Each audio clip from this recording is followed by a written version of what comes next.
Très bien les amis, j'ai une vidéo très intéressante à vous montrer et je vais la parcourir avec beaucoup de prudence parce que vous savez qu'on est dans cette zone grise où on pourrait avoir des ennuis. Mais vous, mon public, je sais comment vous réfléchissez et je pense que vous savez comment je réfléchis aussi. Donc, je vais simplement rapporter ce qui se passe dans le monde, d'accord? Donc, voici comment la Chine perçoit l'islam. Ainsi, le Parti communiste chinois a utilisé des analogies médicales qui pathologisent la foi islamique, comparant la dévotion religieuse à une maladie mentale, mais pas pour le christianisme, le bouddhisme ou toute autre religion. Tu sais, comme nous le savons, le PCC est athée et je ne soutiens pas leur vision politique du monde. Mais il est très intéressant de voir comment ils résolvent ce problème de l'islamisme. D'accord, donc ils appellent ça une maladie mentale et un virus contagieux pour justifier l'internement de masse et la rééducation, ou comme nous l'appellerions en Occident, un programme de déradicalisation. D'accord, donc ce n'est pas vraiment si différent. Donc peut-être que le diable se cache dans les détails, ou peut-être que la méthodologie est légèrement différente, mais l'idée reste la même. Nous appelons ça la déradicalisation et eux appellent ça la rééducation. Donc, le concept de pensée malade, des enregistrements audio officiels du PCC ayant fuité auprès d'une organisation de défense des droits de l'homme, décrivent les camps de rééducation comme un traitement gratuit à l'hôpital pour les masses ayant une pensée malade. Ils l'ont documenté et The Atlantic l'a rapporté, donc c'est fiable. Le titre de The Atlantic était « La Chine traite l'islam comme une maladie mentale ». Peut-on leur en vouloir? D'accord, j'essaie juste d'être drôle, mais vous savez, il y a quand même une différence essentielle, et je vais la rapporter très sérieusement. Ces personnes sur lesquelles la Chine exerce une répression sont originaires de leur terre, donc ce sont évidemment des musulmans ouïghours, ils sont natifs de cette région. C'est différent pour nous en Occident parce que les musulmans de... Excusez-moi, parce que les musulmans du Pakistan et du Bangladesh au Royaume-Uni ou en Occident ne sont pas natifs de l'Occident. D'accord, donc l'Occident devrait être autorisé à être encore plus radical dans ses tentatives de se déradicaliser. D'accord, ou se purifier ou se débarrasser de l'islamisme qui est une doctrine politique. D'accord, il n'y a rien de mal dans mon langage. Donc il y a une légère différence. Donc on pourrait critiquer, d'accord, en tant qu'occidental, regardant ce que fait la Chine, je peux comprendre que c'est peut-être un peu trop brutal, mais encore une fois, Jean-Claude, je comprends aussi que ce n'est pas un problème facile à gérer. L'analogie du virus, le discours officiel compare les pratiques islamiques à un virus idéologique caché, affirmant que paraître en bonne santé à l'extérieur ne signifie pas qu'une personne est exempte de l'infection sous-jacente. Alors, regardez ceci. Voici comment le PCC détruit les mosquées. Cette vieille vidéo a circulé il y a quelque temps, et encore une fois, je n'approuve pas totalement les méthodes du PCC, mais je dis simplement comment il gère l'islamisme. En Occident, nous avons notre façon de gérer les choses. Par exemple, comme je l'ai dit, la Chine appelle cela la rééducation. Nous appelons cela des programmes de déradicalisation. Nous avons la liberté de religion, mais lorsqu'une religion devient une doctrine politique remettant en cause le statu quo en Occident, nos institutions démocratiques, alors bien sûr, nous avons le droit de protester et nous avons le droit de riposter. Et nous avons le droit de dire « Désolé musulmans, cela ne sera pas toléré ici, d'autant plus que vous n'êtes pas natifs de ces terres. Pakistanais, Bangladais, Indonésiens, peu importe, musulmans, d'où que vous veniez, vous êtes ici en tant que culture invitée. » Et en 2 ou 3 générations, on pensait que vous seriez assimilés à la société dominante. Pourtant, cela n'a pas eu lieu et vous avez gardé votre identité religieuse. Par conséquent, si vous franchissez une certaine limite, alors nous allons réagir. Et je pense que le moment est venu pour l'Occident de réagir. Peut-être pas à cette échelle, d'accord? Encore une fois, comme je l'ai dit, mais je ne vais pas critiquer. Enfin, en fait, je peux critiquer, mais je ne vais pas trop critiquer. Parce que qu'est-ce qu'ils disent? Ne critiquez pas un homme tant que vous n'avez pas marché dans ses chaussures pendant 10 miles ou quelque chose comme ça. Je comprends, en tant qu'ancien musulman, que l'islam est une idéologie très dangereuse, différente des autres religions. Chaque société ou communauté qui a traité l'islam comme n'importe quelle autre religion l'a payé très cher. Comme l'Occident le paye très cher, comme la Chine commençait à le payer très cher. Alors ils ont dit « Non, vous savez quoi ? Nous allons trouver une solution à cela. » Et je vous ai montré le genre de solution qu'ils mettent en place. Regardez ceci. Voici une autre vidéo. Donc la Chine applique une politique très stricte envers les musulmans dans son pays, envers sa population musulmane. Au nom de la sécurité, elle a interdit de nombreuses pratiques religieuses, dont le port de la burqa, du niqab et du hijab pour les femmes. D'accord, la seule objection que je vais faire, c'est que, encore une fois, ces personnes sont originaires de cette terre. Donc ces gens-là sont occupés par la Chine. Je suis désolé de le dire, mais c'est la réalité. Le Xinjiang, toute cette province, est plus proche de la Turquie ou du Turkménistan que de la Chine. Donc c'est une terre occupée, mais un pays, une loi. La Chine est un pays autoritaire, mais ces règles ne s'appliquent pas en Occident. L'Occident ne devrait pas culpabiliser, car les musulmans qui imposent leur mode de vie au reste d'entre nous, en Occident, ne viennent pas de ces pays. Donc l'Occident devra en expulser beaucoup. Un jour viendra. Nous devrons le faire. Sinon ça va devenir vraiment, vraiment chaotique. Bref, ils ont interdit les longues barbes des musulmans. Ils ont dit qu'ils emprisonnent les gens pour avoir laissé pousser une barbe, et il est totalement interdit de télécharger ou de partager des chants islamiques. Jouer de la musique islamique lors des mariages ou fêtes est interdit. Les parents ne peuvent pas donner à leurs enfants des noms islamiques comme Abdul Mohamed. C'est un peu trop extrême. Je ne pense pas que l'Occident puisse supporter ça, c'est pourquoi les gens demandent des expulsions massives. Je ne pense pas que l'Occident puisse jamais imposer ses valeurs de force à d'autres peuples. Je crois que ce n'est tout simplement pas dans l'ADN de l'Occident. Nous ne pouvons pas vivre avec eux, ni les forcer à s'assimiler, mais nous pouvons leur demander de partir. La Chine applique une politique très stricte envers ses citoyens musulmans sur les activités religieuses. Au nom de la sécurité et de la prévention de l'extrémisme, elle a interdit plusieurs pratiques islamiques. Par exemple, les femmes ont l'interdiction totale de porter des vêtements couvrant le visage, comme la burqa, le niqab ou le hijab. C'est drôle que la Chine fasse tout cela, et pourtant on ne voit jamais de campagne massive de musulmans contre la Chine. Je veux dire, les chiffres sont stupéfiants. Des millions de personnes ont été touchées par ces politiques chinoises.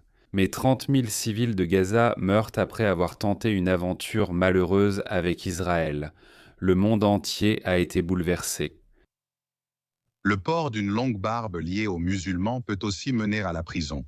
Télécharger ou partager de la musique islamique est totalement interdit. Désormais, qu'il s'agisse d'un mariage à la maison ou d'une fête, la musique islamique ne peut être utilisée lors d'aucun type d'événement. Les gens ne peuvent plus donner à leurs enfants des prénoms comme Abdul ou Mohamed ou des noms similaires, ni dire Allah Akbar. Encore une fois, je dirais ceci. Je vais adopter mon point de vue occidental. Je ne pense pas que quiconque en Occident puisse tolérer ce genre de mesures, c'est pourquoi, mais nous ne pouvons pas non plus vivre avec cela, c'est pourquoi nous devons organiser des expulsions massives. Cela ne peut pas continuer. Je veux dire, les sociétés ou les cultures existent pour une raison.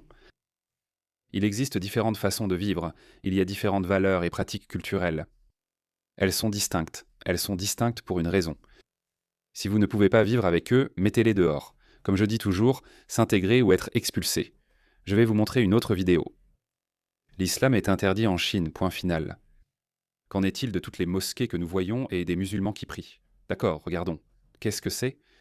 Donc vous savez, chaque fois qu'un musulman commence à prier au milieu d'une rue, dans un avion ou devant nos monuments, pour une raison quelconque, nous devons simplement respecter cela et détourner le regard. Et cela rend les musulmans plus effrontés, et ils recommencent encore, et ils continuent de le faire.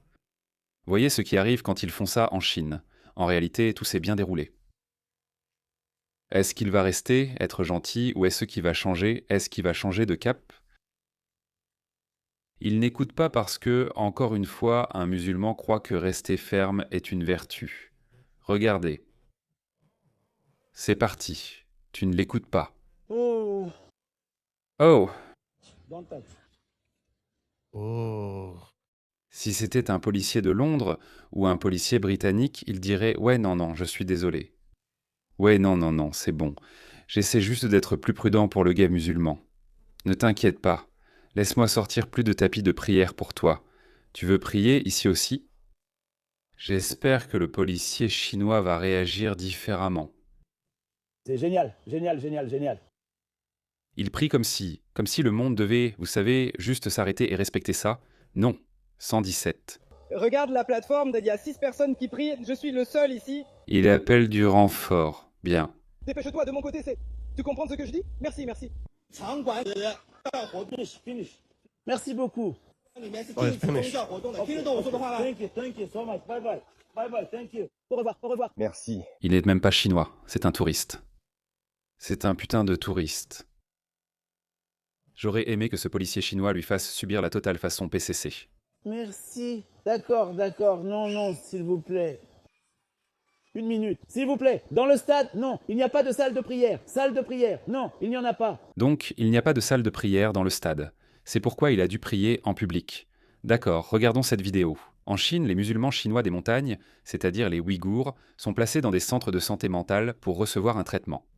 Et les mosquées sont transformées en salles de danse où de l'alcool est servi et de la musique est diffusée. J'ai vu une vidéo où une mosquée avait été transformée en toilette publique.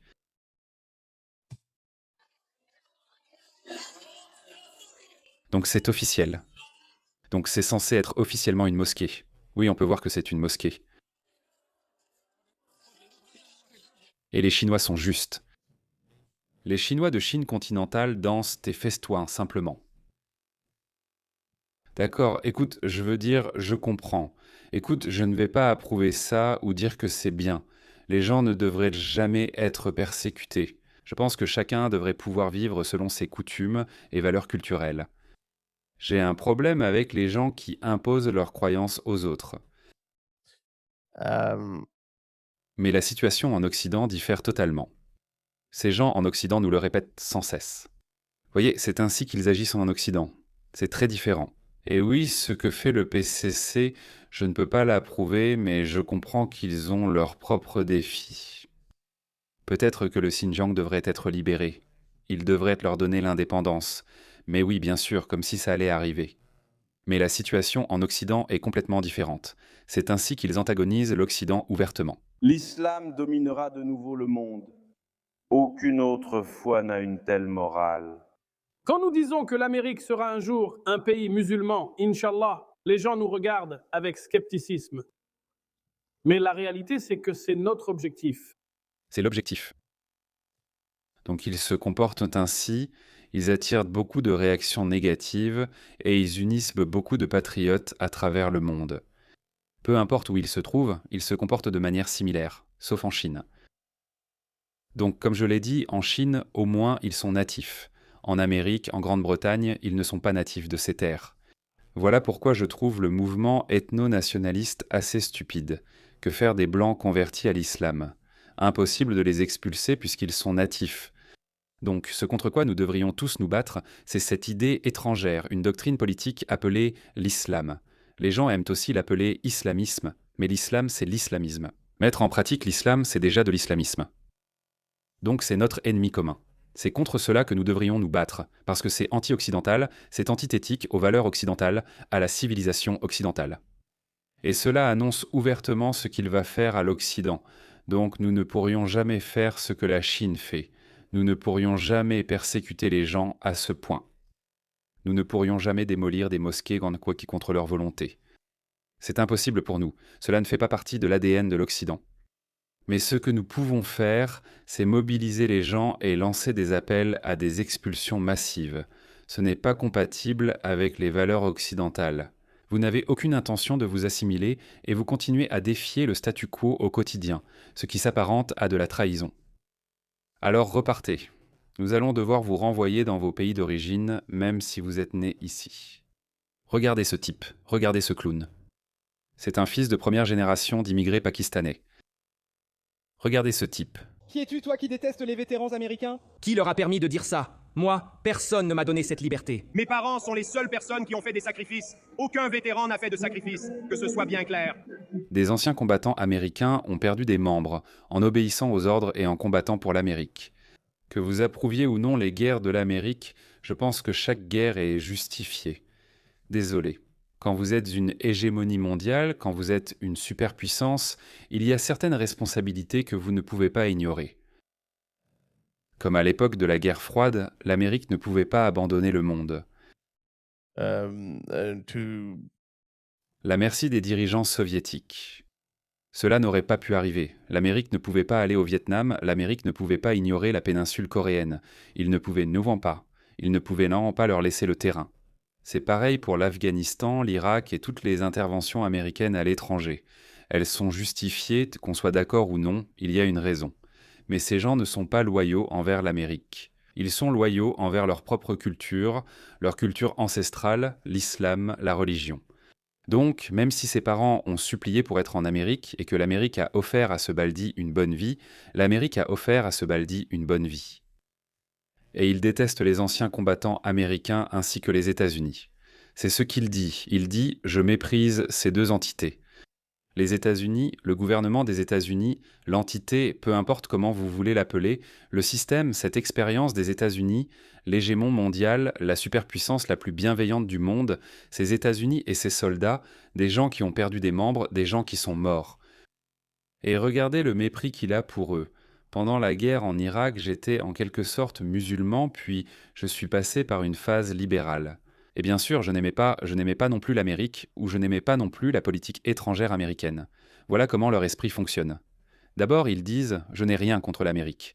Je ne déteste pas le peuple américain. Je déteste juste la politique étrangère de l'Amérique. Je déteste juste l'armée américaine. » C'est ce qu'ils disent. C'est comme ça qu'ils essaient d'encore de rationaliser dans leur tête. Et c'est pour ça qu'ils disent « Comme je ne déteste pas le peuple américain, je suis libre d'aller en Amérique. » Non. Le gouvernement américain est le reflet des valeurs américaines ou du peuple américain, même s'ils peuvent voter d'une façon ou d'une autre. L'ensemble de l'Amérique, la Constitution des États-Unis, représente l'Amérique. Et le peuple américain est aussi représentatif du système qu'est les États-Unis. Écoutez ce clown. Un gars qui déteste les anciens combattants américains, pourtant ils leur ont donné la liberté d'expression. Mes parents seuls ont fait des sacrifices. Aucun vétéran n'en a fait. Je veux que ce soit clair. Je ne soutiens ni l'armée américaine ni les États-Unis que je méprise. Je veux que ce soit clair. Toi, je veux juste... Que ce soit clair, les gars. Je ne soutiens pas les vétérans. Quoi?